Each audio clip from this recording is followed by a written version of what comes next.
In the Indian context, spirituality is a contested term. In the West, especially in Europe, the practice of spirituality or practice of religion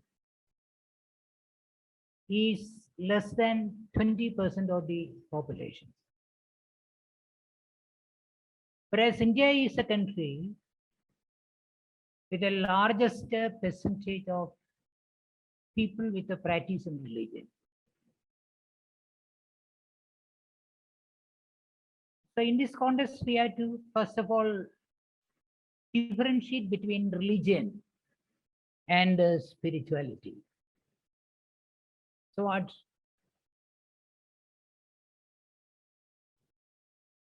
what is actually the major distinctions between the two? In the first place, a religion is an institutionalized form of spirituality.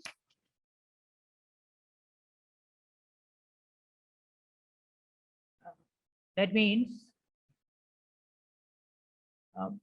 man's effort or man's attempts to find what we generally call a redemption or salvation or moksha in our culture.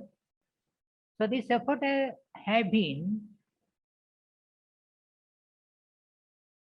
seriously institutionalized by certain systems of power, such as, and this organized form, which is hierarchical, which is hegemonic, is called a religion. And a religion is endemic with certain power such as, in the first place, it is androcentric, male-centered, or phallocentric. Religion is patriarchal. It is a patriarchal institution. Patriarchy and religion always go hand in hand in all cultures. There is a very sinister collusion between the two. Patriarchy colludes with the religion to keep women under subordination. And religion colludes with the patriarchy to keep the marginalized communities, the subalterns, like the blacks, like the natives, the tribals, the aboriginals, the sexual minorities, and in some cases, especially in the beginning of the 20th century, religion also colludes with the patriarchy and capitalism to keep the working classes under check, under subordination. In most of the nations, religions have been race-centric. That means women are the colored races. Colored, I mean the visible minorities, like the blacks, like the Hispanics, like the natives. They had no place in the redemption, the salvation of organized religion. And religion always steps into the realm of the temporal power. There was a time, especially in the Middle Ages, Catholic Church controlled most of the European nations. Religion also enjoyed, that is, temporal power without responsibility. The power without responsibility, that was a favor, that was a privilege enjoyed by the Catholic Church. But spirituality is different. Spirituality is a personalized pursuit, a pursuit for redemption, moksha, salvation. And spirituality does not follow the teaching of the religion, the doctrine, the religious doctrine that terrestrial life is mortal. Spirituality is never expressed in otherworldly terms. Spirituality believes in proximity of space and time. Life is here. Life is now. Moksha or salvation is something to be experienced in this world, not in some untangible other world. And spirituality is self-affirmative. It is a pursuit of the self, but that self is affirmed towards the end of the pursuit. And spirituality is undifferentiated. There is no distinctions between the male or the female, the whites or the colored, the dominant or the subordinate. No kind of distinctions. In the realm of spirituality, everyone is identical. It is a rare communion where all are treated as equal. So in this context, we have to think about cases whether salvation is possible without religion, whether there is spirituality without religion. Is it possible to have a religion without a God, a spirituality without a God? In the Indian context, we have certain doctrines about moksha.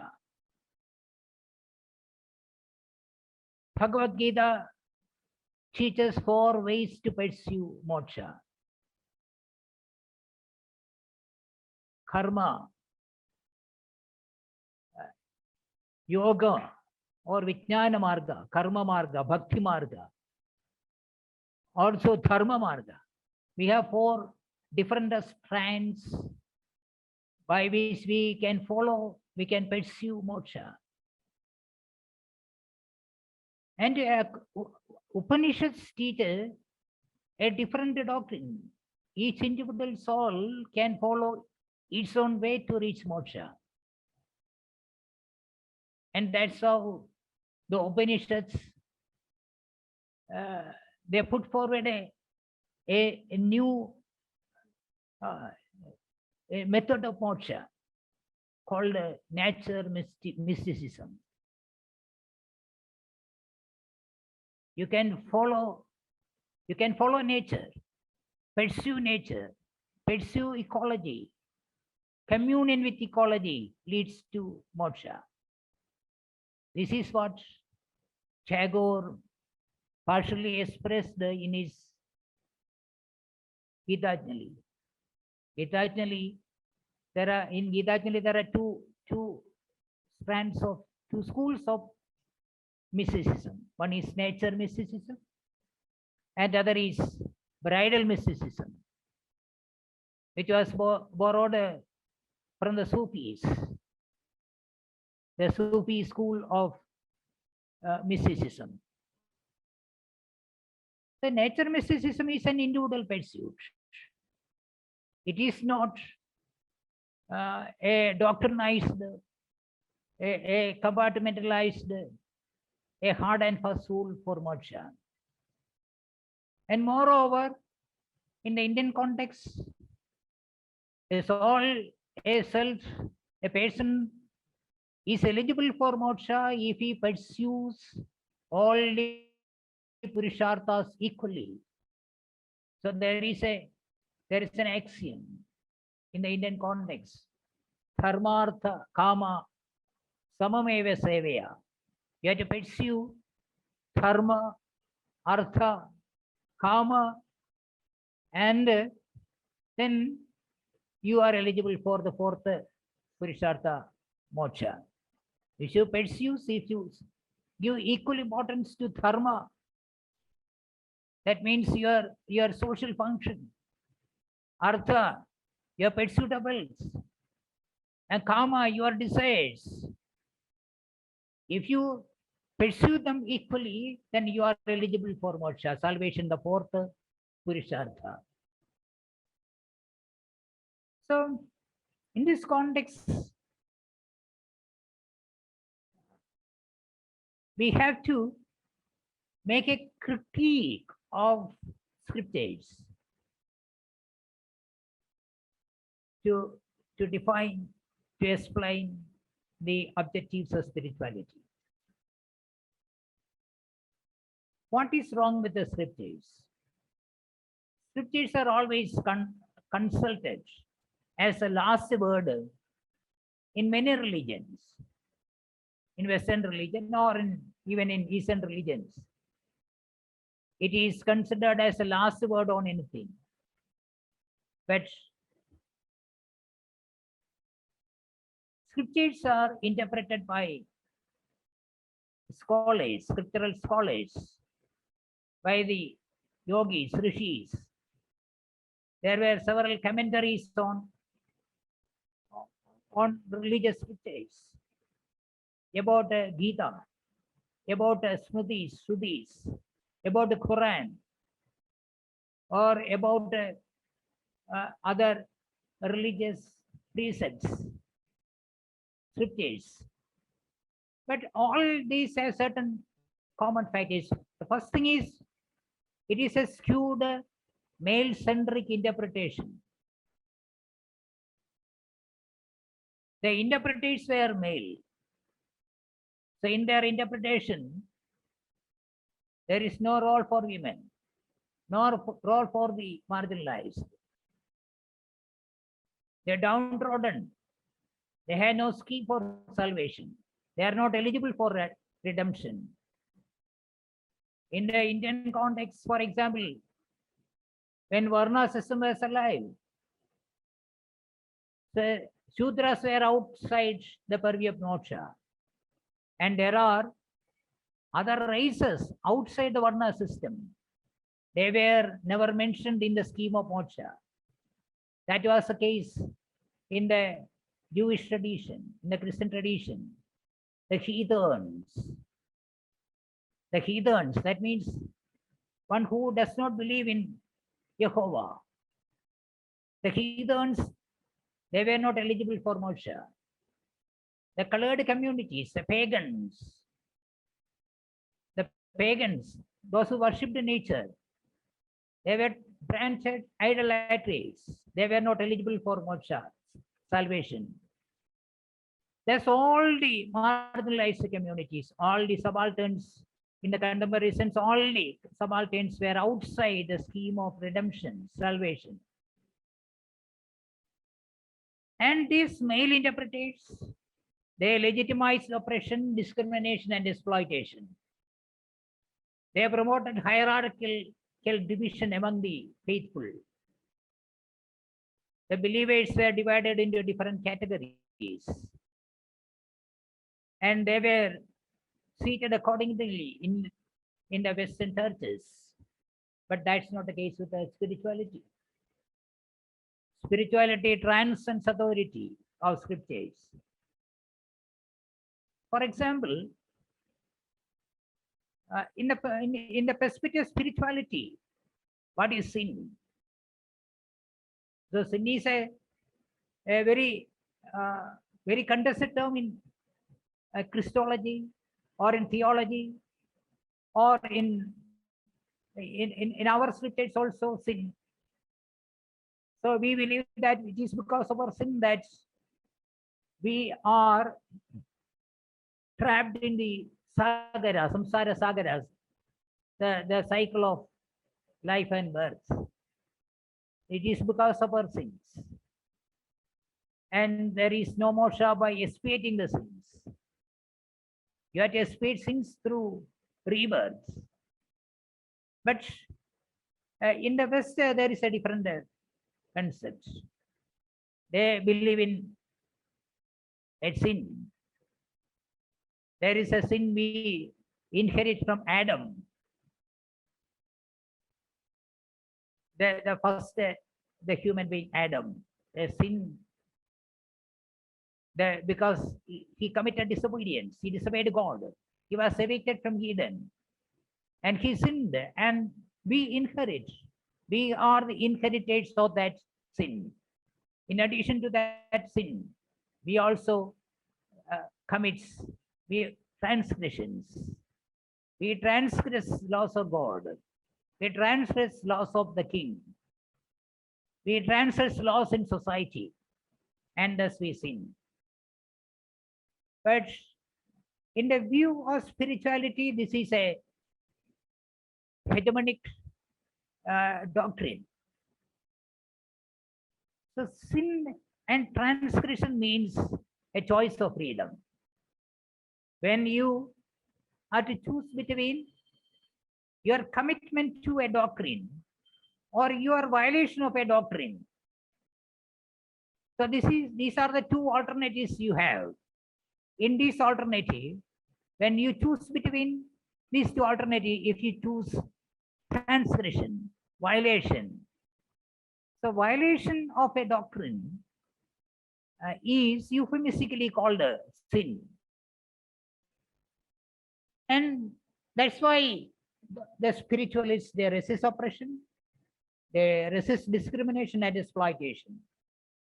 They promote fraternity, what is called a communion, community, a sense of community based on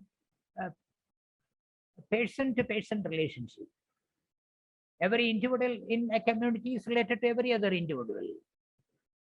And a community, the collectivity can be as small as two and as large as a continent. Even the entire globe comes under a community. So, so in this context, we have to think whether spirituality is possible without religion, whether spirituality is possible without a God. So this is the basis of what we call eco-spirituality. In eco-spirituality, we pursue a spirituality through our identification with nature, through our identification with a goddess which was there, not a goddess we can approach now, we can identify now. So in the remote past, there were many matriarchal societies, especially before colonization, before imperialism, before European imperialism or European colonialism. Native societies were all matriarchal societies, not patriarchal. It is not simply matrilineal like Kerala society. Kerala society was matrilineal. It was not matriarchal. Matrilineal means inheritance. Inheritance, that is, wealth is inherited only to the female. Only the female is eligible for inheritance of wealth. That does not mean that it is not patriarchal. The wealth was managed by a patriarch in the family. It was only matrilineal, not matriarchal. But native societies, Australian societies, American societies, African societies, and some Asian societies were all matriarchal societies. There was a matriarch at the center of the family, a matriarch at the center of a society, at the center of a community. And European colonialism was responsible for the destruction of matriarchal societies. Colonialism reversed the gender roles in native communities. In all indigenous communities, gender roles were reversed by European colonialism. That was a great disservice to the indigenous communities by the colonialism. See, and religion, religion is based, and they imposed what is called a patriarchal religion on all indigenous communities. European religions are all patriarchal religions. They imposed this religion on the native communities, on the colonized nations. They imposed this religion. And this religion is based on what is called dualism. Well, Plumwood defines dualism. You see, it is a process by which contrasting concepts are formed by domination and subordination, and constructed as oppositional and exclusive. So, binaries are constructed. So, one binary is dominant. In a binary pair, one element is dominant and another is subordinate. So, they are constructed as oppositional. They are mutually exclusive. They are not at all inclusive. That means when, for example, you see in a binary, for example, master, slave. So slave can never be a master and master can never be a slave because they are mutually exclusive. And that's the case with the self and the other, or the male and the female. They are constructed. These binaries are oppositional, in which one is privileged, one is emphasized, and the other is subordinated. And ecofeminism was the first concept that rejects this contention of binary pairs based on dominance and subordinance. Another one which projects, which institutionalized, which enables institutionalization of religion is reductionism. So reductionism, it is a violence against natural order. So there is a natural order, and that is when you reduce something. For example, scientific principles are reduced to things, and religion is organized on this reductionism or scientific principles. There are reductionisms of ontological expressions, ontological representations, reductionisms of knowledge systems. For example, you see Foucault, in his study of discourses, he says, he explains how discursive energy is expended to show that certain discourses are subordinate, certain discourses are inferior. For example, sexuality, study of sexuality, or insanity, madness, or alternate medicine. So, dominant discourses argue that these discourses are not Eurocentric, and therefore these discourses are not dominant discourses, they are not superior, they are inferior discourses. And in order to establish this view, they expend discursive energy. I mean, so much writing, so much speaking, so much representations in discourses, in writings, in creative writings, in critical writings. They're expended to show that these discourses are inferior. So that's how scientific principles, technologies, so they are reduced, they are subject to reduction to show that certain discourses are inferior. That's how certain knowledge systems are branded as inferior. Certain representations are branded as inferior. That's how in Indian context, the Buddhist discourses are branded as inferior. There was a time when Buddhist discourses are very pervasive and powerful. So Buddhism was once a religion of the empire. When Ashoka was the emperor, it was a religion of the emperor. And that status was reduced later. And during the revival of the Hinduism, so Buddhist discourses were branded as inferior, and discourse energy is spent to show that Buddhism is an inferior discourse. And this reductionism is used to legitimate violence against nature, that means degradation, destruction, exploitation of nature, and also to subjugate to certain races, certain communities, certain groups like women, deny them the power, the position they deserve, to deny them, for example, to deny women full humanity. In Middle Ages, women were treated as subhuman species. They were never given full humanity. Even today, women are not given full humanity by religion. That's why they were made to follow certain principles while inside the church. For example, that scarf, that cover. Women have to cover their head while they are inside the church. It was a system introduced by Saint Paul. And this was done in token of subservience of women.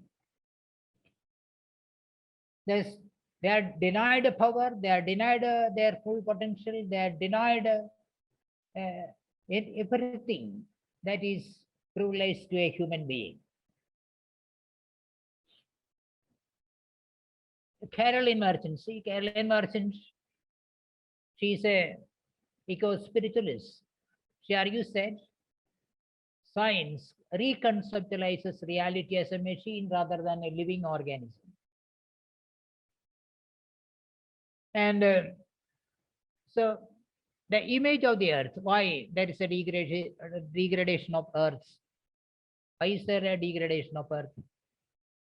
So why exploitation of earth goes on unhindered? This is because the earth is considered a living female. Earth is identified as a female. Earth is always treated as a female. There is an analogy between earth and a woman. Earth and woman. They are considered identical. They are considered identical one. So it is a so it is an outcome of primitive capitalism. You know, primitive capitalism. In primitive capitalism, there was enclosure of land and a domestication of animals. Enclosure of land. Land was enclosed by powerful men. And powerful men also kept many animals. Animals were domesticated. It was the beginning of primitive capitalism. The powerful men kept more animals, they enclosed more land. And powerful men also kept more women. So women was treated as a property. That's how women came to be treated as a property. Along with animals, domesticated along with animals. Women were domesticated, tamed along with animals. So that was the beginning of what is called individual sexuality, according to Foucault. In Foucault's work, the history of sexuality, he says at the beginning of sexuality, individual sexuality is beginning of capitalism. So in the capitalist purview, in the primitive capitalism, land was possessed. Similarly, animals were possessed, slaves were possessed, and women were also possessed. And that's how women came to be nature and earth. They came to be objectified, feminized, and instrumentalized. And women were also objectified and commodified. So women have been identified with nature. Analogically, there is an identification between women and nature. Once women is possessed, once women was possessed by men, it is easy for men to possess nature, possess everything in nature, possess resources of nature, vandalize nature, to objectify nature, commodify nature. And it is what is called a colonization of women's body and nature. So with capitalism, the patriarchy also began with capitalism. So capitalism is a colonization of female body and a colonization of land and colonization of female body with the capitalism. The capitalism, there emerged patriarchy and the capitalism, they co-emerged. With these two dominator systems, there is a domestication of land, the domestication of animals, slaves, and women, and also colonization of women, colonization of land. And ecofeminism calls for decolonization of both nature and women's body. So patriarchy, that's why now we define patriarchy in third world phrases. Patriarchy is called a sexual colonialism. Can we call a visceral imperialism? Viscera, you know, it is an internal organ. There is a myth that the internal organs of men are very strong. That's why it is called a visceral colonialism or visceral imperialism. And that is what is called a penal tyranny, phallic tyranny. Such third world phrases are used to describe patriarchy. Patriarchy, that's why we define patriarchy as sexual colonialism. A phrase which says that there is, in patriarchy, there is easy and privileged entitlement to female body. Men have easy or privileged entitlement to female body. Yes, it is a situation where women have no rights over their body. They have no integrity over their body. They have no rights over their body. Their body, their desire, their sexuality, their reproductive rights, they were all, everything controlled by men. They were manipulated by men. Even before that, they were manipulated with medical technology. Even the childbirth, the pain of the birth was manipulated with what is called epidural anesthesia. Epidural anesthesia or cesarean. So all these manipulation of medical technology, so they were used to manipulate reproductive rights, reproductive experiences, reproductive functions. So this have been challenged by eco-feminists, and they believe, the eco-feminists, they believe in a female principle at the center of nature. There is a female principle.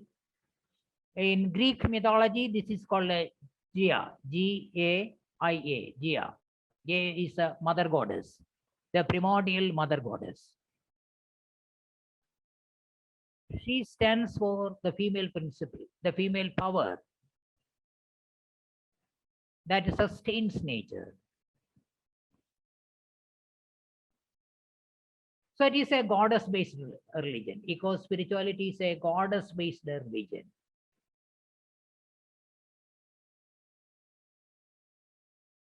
And this goddess-based religion was there during the Middle Ages when there was witchcraft. Witchcraft was represented in literature. Shakespeare represented it. Many writers, even modern writers like Bernard Shaw represented witchcraft in literature. So witchcraft was followed by men as well as women. For men, it was a reversal of nature or order. Witchcraft was committed by men, or men performed witchcraft to reverse certain natural order. For example, to usurp power from a king. Witchcraft was committed to usurp power from a king. See, that's why Macbeth laid on witches to usurp a power from the rightful heir. Duncan is king. He wanted to usurp power from Duncan. That's why he pursued the benefits of witchcraft. And the witchcraft was followed by female, that is the witches, not wizard, witches. They performed it to resist their oppression. Most of the witches were outcasts, cultural outcasts, and they performed the witchcraft as a resistance, as a retaliation, as a challenge to the dominant power structures which cast them out of society. So even witchcraft was different for men and women. For men, it was an attempt to reverse natural order, and for women, it was a form of resistance. It was a context to exercise their agency. It was a resistance against exploitation, against racial discrimination. And Plumwood, while Plumwood, so according to Plumwood, there are, see, two conflicts, major conflict, feminists under major conflict. One is transformation. It encountered transformation with domination theories, especially those of race and class. See, the ecofeminists, they believe in the transformation of society. See, there is a black feminist called Bell Hooks. She argues that no transformation, social transformation is possible without a religious transformation. So religion always entrenches our mindset. Religion has a tendency to fortify, to petrify, to entrench, to consolidate our mindset. And it is difficult to change, to transform the mindset of religious people. Therefore, she believes that if you pursue, if you really want social transformation, you have to work with the religious people. First of all, you have to change the mindset of the religious people. So, religious belief, changes in religious belief, religious practices is essential for social transformation. And Rosemary Ruther, she is a most productive feminist theologian and revisionist Christologist. You know, Christology, it is a study of Christ. It is part of theology which deals with the study of Christ, deals with the godhood and manhood of Christ.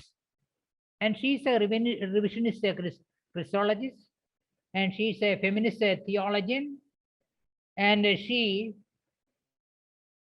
makes certain contributions about the sexuality of God, the gender or sexuality of God. Why or how God came to be treated as a male.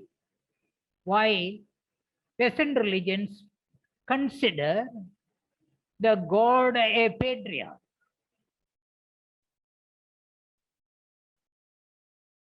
And according to her, there is no patriarch in the New Testament.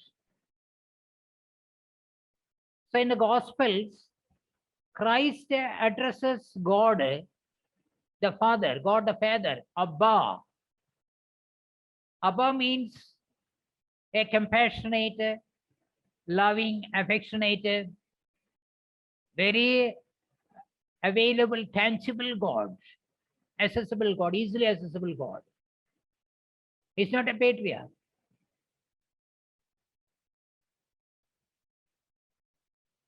And patriarchy later came into the church.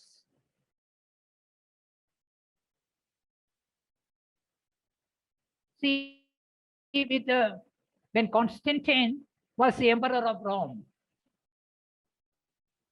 church became the official religion. Christianity became the official religion. That's how church became the religion of the emperor. The religion of the emperor. So the church became a product of the imperialism with the baptism of Constantine. And once it became an imperialist religion, it gradually stepped into patriarchy.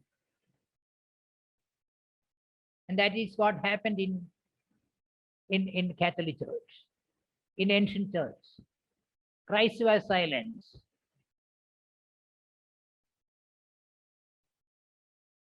There was a discrepancy between the teachings, the doctrines of the church, and the practices of the church.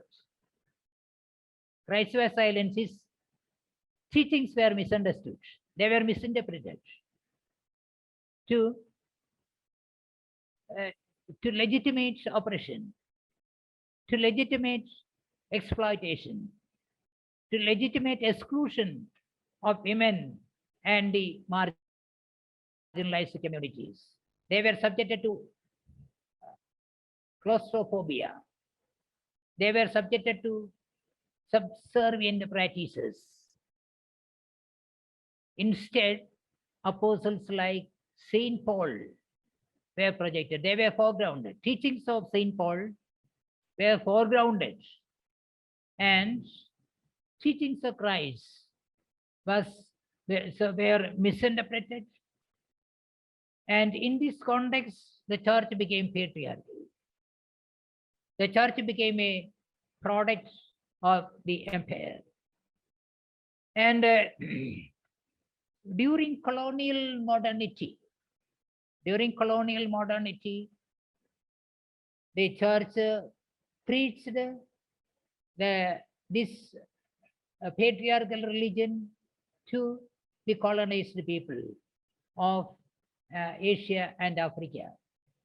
They preached these colonized this patriarchal religion to the natives of America, like Red Indians, the Native Canadians, or the Aboriginals in Australia, or the blacks in Africa, the Hispanic races in Asia. So they preach this religion, the patriarchal religion, the religion with a silenced teaching of Christ and the very foregrounded teachings of Saint Paul. According to Luther, this is how church became a patriarchal. So she says that eco-spiritualists have to follow a twin strategy. They have to rectify, they have to reinterpret the scriptures, the Bible. They have to reinterpret the Bible. And at the same time, they have to follow, they have to evolve a new kind of spirituality. A spirituality which is female-centered. A spirituality based on sisterhood. A spirituality based on a new sense of community of female participants. So that's how a two-pronged strategy. She advocates a two-pronged strategy in the contemporary context. And according to her, see how or why God was identified as a male. So at the beginning of Christianity. That is at the beginning of that is in first century AD, at the beginning of Christianity. So rationality and power, that means political power, were exercised by men. Women were denied entry into public sphere. Women were confined to domestic spaces. Women were confined to home, hearth, private spaces, denied entry into public spaces. So in the first century AD, reason, logic, rationality, education was a privilege. The privilege of the elite male, the upper class male, the nobles, the royals, and they exercised rationality, and they also exercised the temporal power, the power that means the political power. Therefore, the powerful, the rational, in those days, the powerful and the rational were men. Also, male was identified with the rationality and power. And these qualities were attributed to God. The power of rationality, the power, that is the political power, the temporal power was attributed to the God, and God was made a patriarch by the early fathers of church, by the early leaders of the church. And God's maleness is thus something attributed by us. It is not something natural. It is not something spontaneous.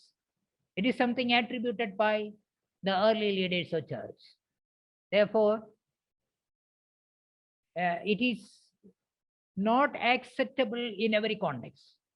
It could be acceptable in the context of first century. Now it is in the context of the first century or the third millennium, it is not acceptable. Because now women have easy access to the public sphere. Women may appear to be more rational than men in many cases. Women become leaders. Women become teachers, writers. Every sphere. So women also prove their might, their potential in every sphere of human activity. Therefore, in this context, the maleness of God, the maleness of God, or the sexuality of God is something that can be contested. Therefore, it is something which is contextual. It was something which was appropriate to the first century AD and not to 21st century AD. That's a contention of Rosemary Ruther. And she says that there is an alternate thinking even from the very beginning of Christianity. There are certain church leaders, certain fathers, certain theologians who enjoyed the power, who enjoyed the temporal power. I have told you that it is a power enjoyed by them, but they are not entitled to enjoy that power. That's why I call it a power without responsibility. In fact, king was responsible because king had the power and he was responsible. And there is another tradition in the church, in the Bible. In the Bible, according to there is a prophetic tradition in the Bible. There are 10 prophets, books of prophets. In books of prophets, there is a prefiguration that what's a prefiguration? So God sends prophets to set right erring kings, the kings who go astray, the kings who become idolaters, the kings who become tyrants, they were given certain warnings by God through the prophets. So that's how God has set right every kings. Even kings were controlled by God. And there is only one kingdom which is permanent. That's the kingdom of God. So in the kingdom of God, there is a consolidation of the poor. There is a consolidation of the women, you know. So Jesus Christ, he associated himself with the poor, the sick, the downtrodden. See, he identified himself with the prostitutes, the lepers, the epileptic. And he shared. See, he emphasizes what is called the economy of sharing. The economy of sharing. So bread and loaves were shared. So the congregation, the community who assembled to hear him these parables, to hear his teachings, they share the food among themselves. And that's a tradition.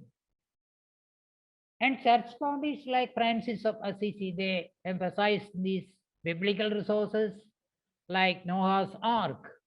You know, Noah's Ark, it is it is related to what is called a eco catastrophe, the deluge. You know, the floods mentioned in the Bible, it was an eco catastrophe, like the modern ecological disasters, like the Chernobyl or the Hiroshima. These are all ecological disasters. And we are yet to face many ecological disasters. And it is an eco catastrophe. So, and also the Sermon on the Mount. The Sermon on the Mount, it is noted for many teachings of very serious, important teachings of Christ. There he emphasized a new politics, a new economy called the economy of sharing. The economy of sharing.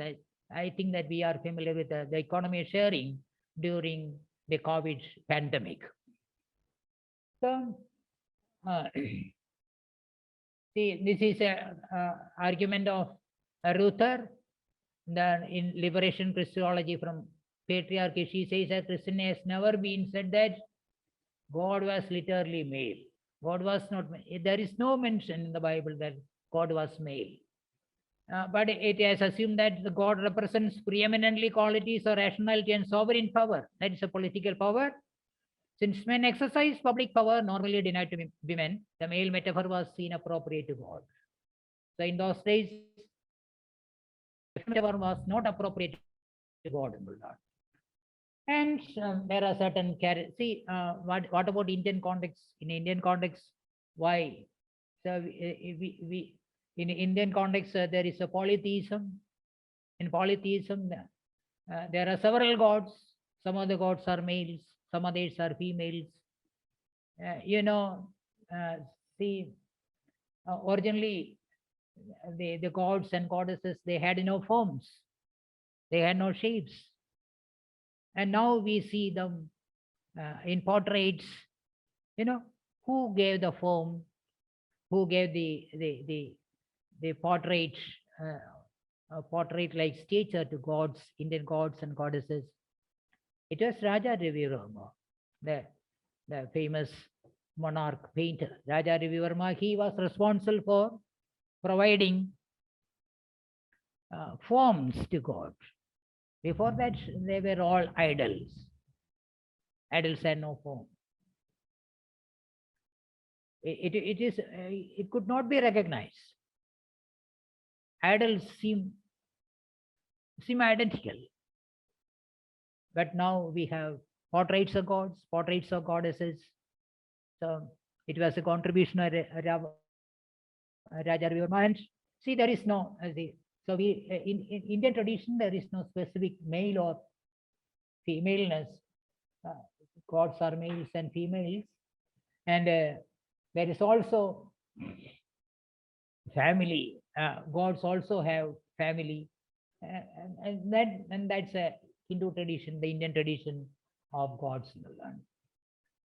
But that's not the case with the Western tradition, and so ecofeminists, so eco-spiritualists. So they, these eco-spirituality, it has two important things about eco-spirituality. One is politics, political action, and spirituality. You know, Judith Plasko, she's a eco-spiritualist. According to her, spirituality cannot be separated from politics, political action. Politics becomes an expression of spirituality in its intent to create more human institutions, and religion itself is transformed by politics. So politics, political action, politics means political action, activist politics. Political action cannot be separated from spirituality. So here, we remember, in this context, I remember a statement by Mahatma Gandhi.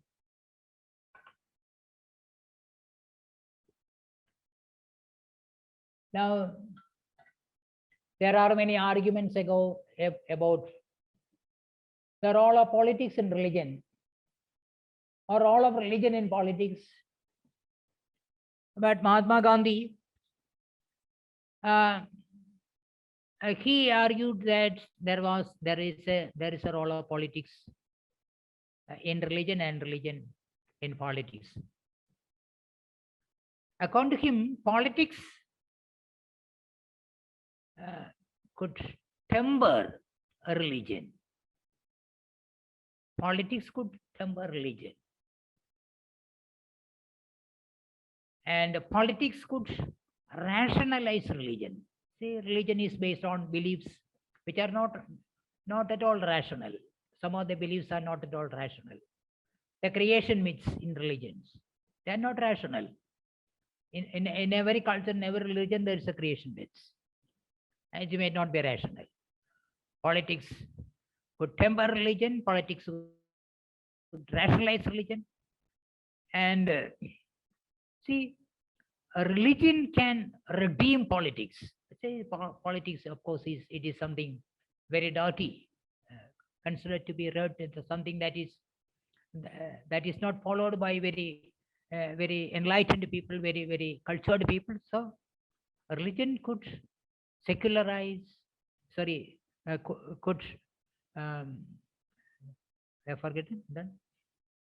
Say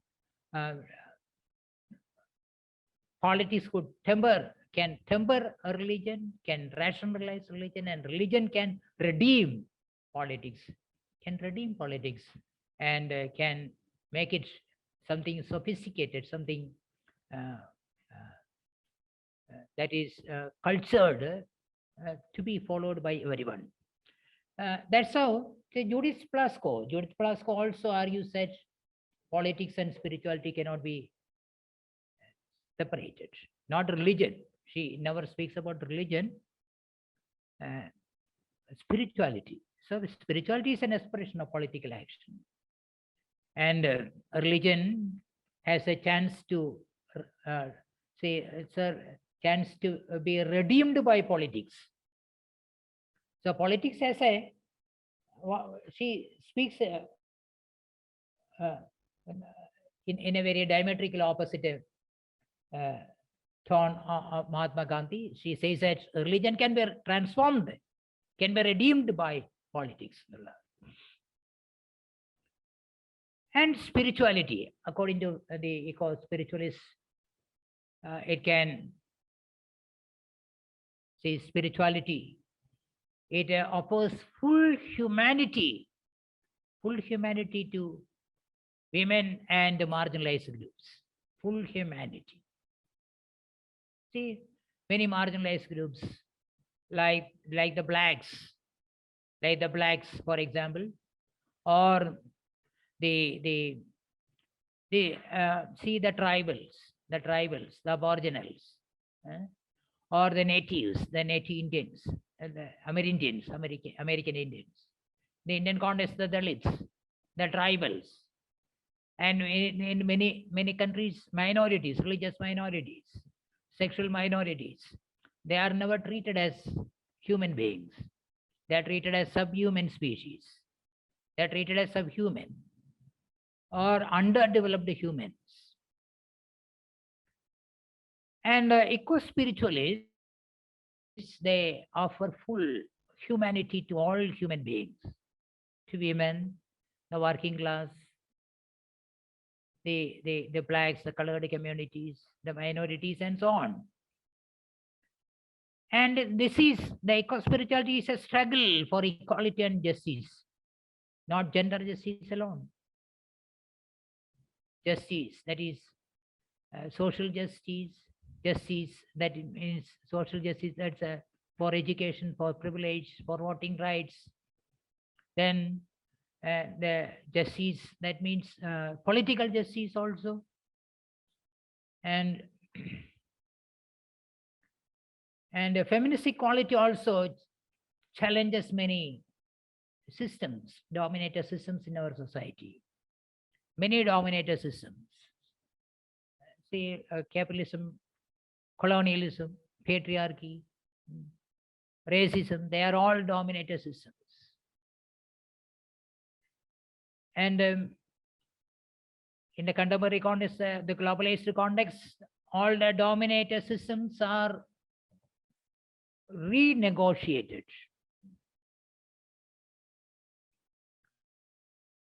So we introduce what is called digital imperialism or digital colonialism. So it is a context in which the new technologies, that means the innovations in communication and information technology, they are appropriated. They are appropriated to renegotiate empire, the concept of the empire, to renegotiate imperialism, to renegotiate colonialism in the context of, in the globalized context, through what we call a monopoly of technology. The developed nations monopolize technology, and through the monopoly of technology, they attempt to renegotiate the imperialism that was politically terminated. Now they renegotiate it with the assistance or with the help of technology, and that's called digital imperialism. In the present context of digital imperialism, so every dominator system is challenged, because dominator systems like capitalism, like patriarchy, or like racism, or colonialism, they make a comeback with the help of technology. And stereotypes are stabilized in the virtual space, in the cyberspace. In the cyberspace, in the social media you follow, in the computer games you play. So in every technology, in every app you use, so you face a danger, you face a threat with your identity, with yourself. So that stereotypes in the dominated systems, they are stabilized, the hegemony is reinforced, the relations, so the hegemonic relations are reinforced through the monopoly of technology. And the black feminist Bell Hooks, she makes a statement about spirituality. So the feminist says spirituality is for everyone. So her work is titled Feminism for Everybody. Feminism is is an emancipatory politics. It is a politics of liberation, not just for women. It is for everyone. That means for all marginalized groups. She envisions a grand alliance of all the marginalized groups, like the blacks, the women, the natives, the working classes, sexual minorities, everyone, or even religious minorities, everyone who is affected by by what is called a hegemony, by power. So she says that representing God in diverse ways, restoring our respect for the sacred feminine herself, thus to find ways to affirm the importance of spiritual life, identifying liberation from any form of domination and oppression, is a spirituality which unites spiritual practice with the struggles for justice and liberation. അപ്പോൾ eco spirituality is a spiritual practice. It is a struggle for justice and liberation.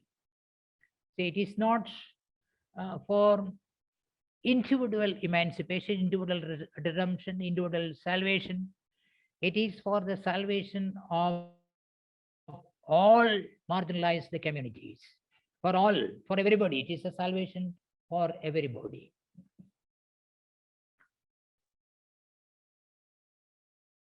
And another eco spiritualist, Carol P. Christ. Carol P. Christ says that basic meaning of the system of goddess is acknowledgement of the legitimate female power as a beneficent and independent power. So eco spirituality affirms the existence, whether it is tangible or intangible, whether it is overt or covert, perceptible or imperceptible. It is the presence of a female power. There is a female power, an independent female power, as a beneficent. It keeps, sustains all beings on the earth, all beings on the earth, not just human beings. All beings on the earth are sustained by, are kept by this beneficent mother goddess. And again, Starbuck is Miriam Starbuck. Miriam Starbuck is another eco spiritualist. According to her, she is a very productive theorist, and in her works, The Spiral Dance, she argues that in goddess religion and with sexuality as expression of creative life force or the universe. So she says that there is an identification between sexuality and spirituality. I already told you that sexuality cannot be separated from spirituality, and so sexuality is an expression of spirituality, and vice versa. There is an identification that identified sexuality as, goddess religion identifies sexuality as an expression of the creative life force or the universe. The life force, life force is what we call elan vital. In Latin, it is called elan vital. Elan, E-L-A-N, elan vital, V-I-T-L. Elan vital means the force that sustains the universe. See, elan vital is a term popularized by George Bernard Shaw. George Bernard Shaw was initially an atheist. He did not believe in. He was a rationalist, and he was against religion, against spirituality, and he argues that there is a force that sustains the universe, sustains nature, sustains the world, and that sustaining force is called a creative force or elan vital. And this is what is called, this is a type of Darwinian principle based on, say, in Darwinian principle, it is the force of nature, but it is a creative force. The creative force, that there is a gradation of evolution. That is, the lower species evolve into higher species and not in the reverse order. Only from lower species, higher species are evolved. And that is what is important about the creative force. So an evolution, so whether it is the self, a transformation of the self, a transition of the self from a lower level to a higher level through the eco spirituality. And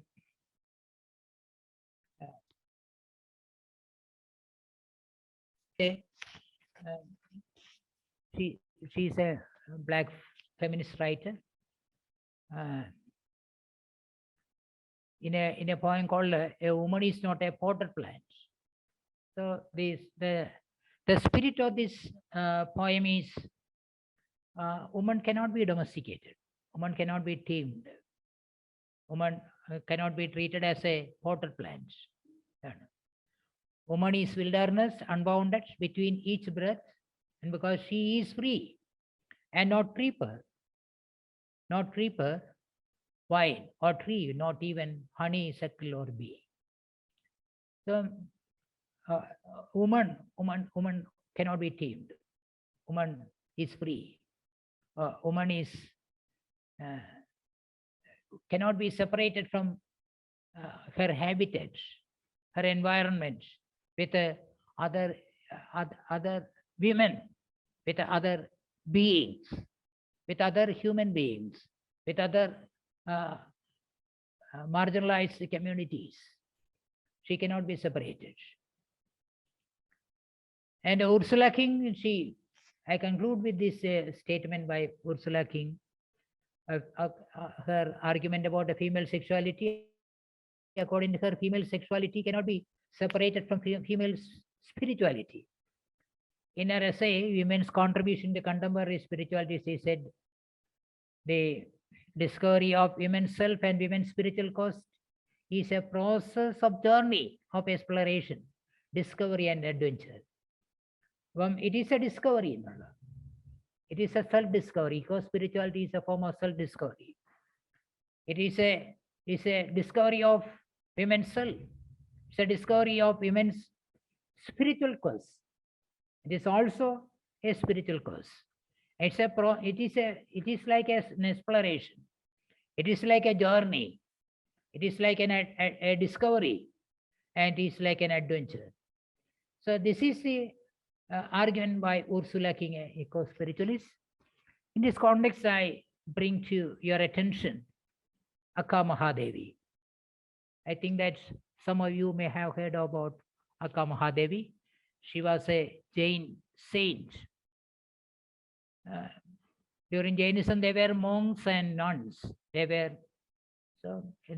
the prominence of Jainism, there were monks and Jains, and there were two categories of Jains, and she belonged to the category called the Digambaras. Shedambaras and Digambaras. Shedambaras, so the monks and nuns who wore white dress, they were called Shedambaras, and there were also Digambaras. Digambaras were monks and nuns. They wore nothing. They wore nothing. They shed all external ornaments. They renunciated everything. Including dress. She belongs to the Digambara tradition, and her poetry now, her poetry is available in translations. Her poetry expresses this wonderful theme about female sexuality. Female sexuality and female spirituality are inseparable. The sexuality is a way to pursue spirituality, and spirituality is a way to pursue sexuality. Spirituality is a way to pursue sexuality. This is a broad Indian tradition. Spirituality is pursued to fulfill sexuality. So we have Bhakti literature. In Indian context, there is Bhakti literature, especially women Bhakti poets. We have Mirabai. We have Andal in the Tamil tradition. We have Andal, and also I don't remember the names of the poets during the Chola period. During the Chola period, during the Sangam period, it is also called Sangam period. 32 poets, 32 women poets lived and wrote during the period of one king, a Chola king called Raja Chola, 32 women poets. It was a very fertile period, a very productive period of women's writings. And Andal is and in this in all this tradition, the Sangam tradition, in the tradition of Andal, she pursued spirituality as an expression of sexuality. She was a princess, and she rejected the proposal of a marriage from a prince, and she wanted to marry the idol of the temple, the Meenakshi. I think I have forgotten. It's not Meenakshi temple. Do you remember? Sir, you remember that? No.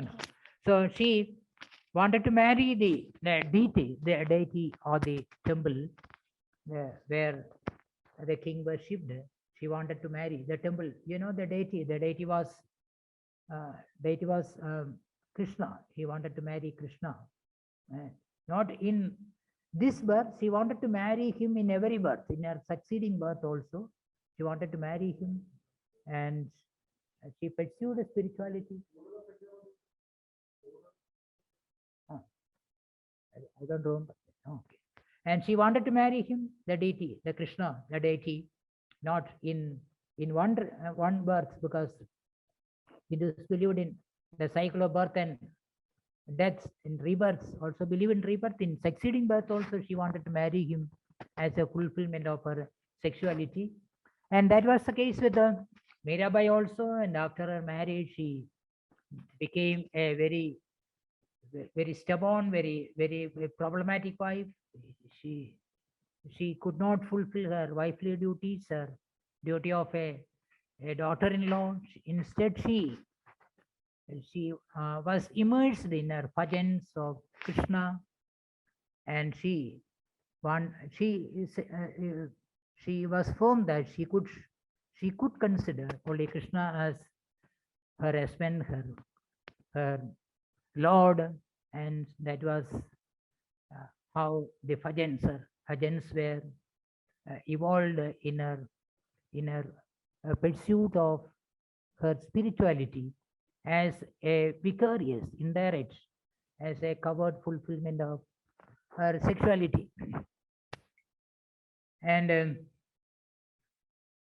this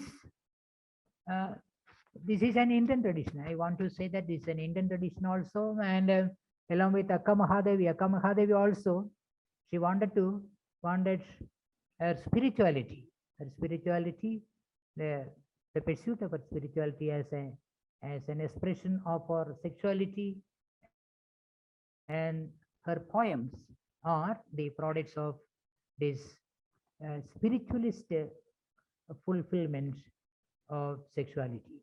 A vigorous, a very indirect, a covert way to fulfill sexuality through spirituality.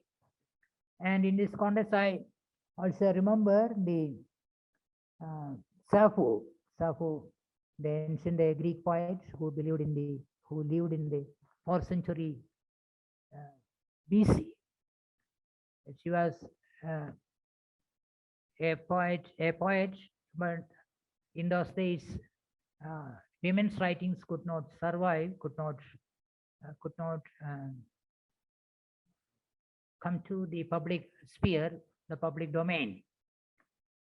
Most of her writings were lost, and only 32 poems were survived, and these poems are now available in translations. And she was in those poems, she was a lesbian. She presented herself as a lesbian. These poems are also her expressions of spirituality. Her expressions of her spirituality, where she is in love with a goddess, a female, a goddess. She is in love with a goddess. See, through her love with a goddess, she pursues spirituality. That's here. The spirituality is in terms with what is called a homoerotic love, homoerotic love, and see some overtones of homoerotic love is also in Akka Mahadevi also. There's these traditions, these have been the traditions here also. And I conclude with the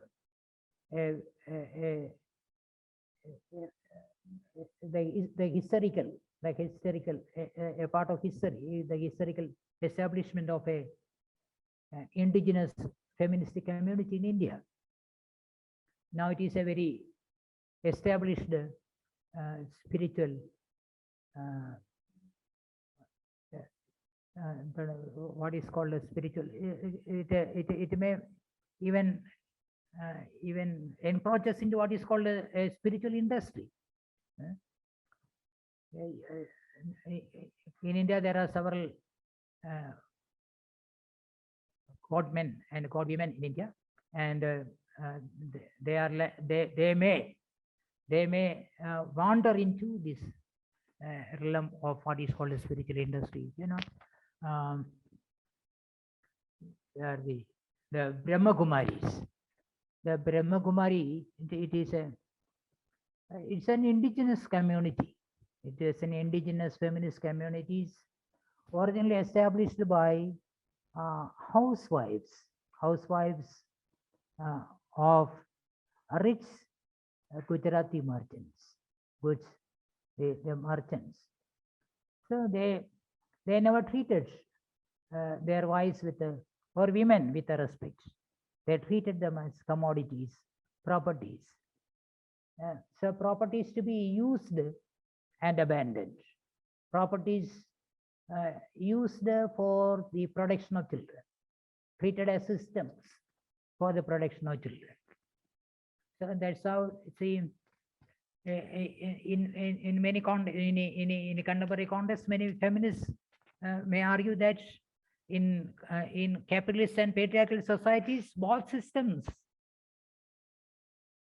that is system of production and system of reproduction, are controlled by men. So that was the situation. The system of production and system of reproduction was controlled by men. Women were, the system of reproduction, women were controlled by men. They also controlled system of production. So they were merchants. They were mostly they were interested in their business, and the family was a diversion for them. Women were a diversion for them, and they were mistreated. They were rejected, abandoned, neglected. And some of these neglected women, they form a community for prayer, for spiritual pursuit, and gradually they established a community which has spread to different parts of India. They established themselves and called them Brahma Kumaris. They pursue a god, a female goddess. They pursue a female spirit, a female force, a creative force. And later, an offshoot of the establishment also came. That's called Brahma Kumarins. Something like, back formation grammar, something like that. But it is not. It has no relevance, political relevance, and so this is a community. Such communities are possible. Eco spirituality. They follow the eco spirituality. They identify themselves with the nature, with they take care of animals. They take care of birds. They take care of everything. They take care of neighbors. They take care of their servants and themselves, other women. That's how Brahma Kumaris establish themselves.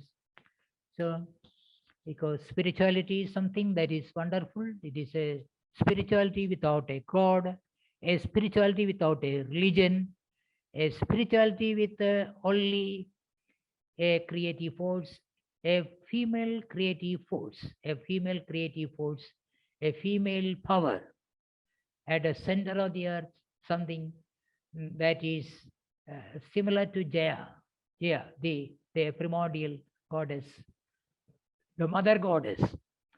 And the mother goddess is only a metaphor of female empowerment, female spirituality, female power, female entitlement, and a female care of the entire universe, the entire earth.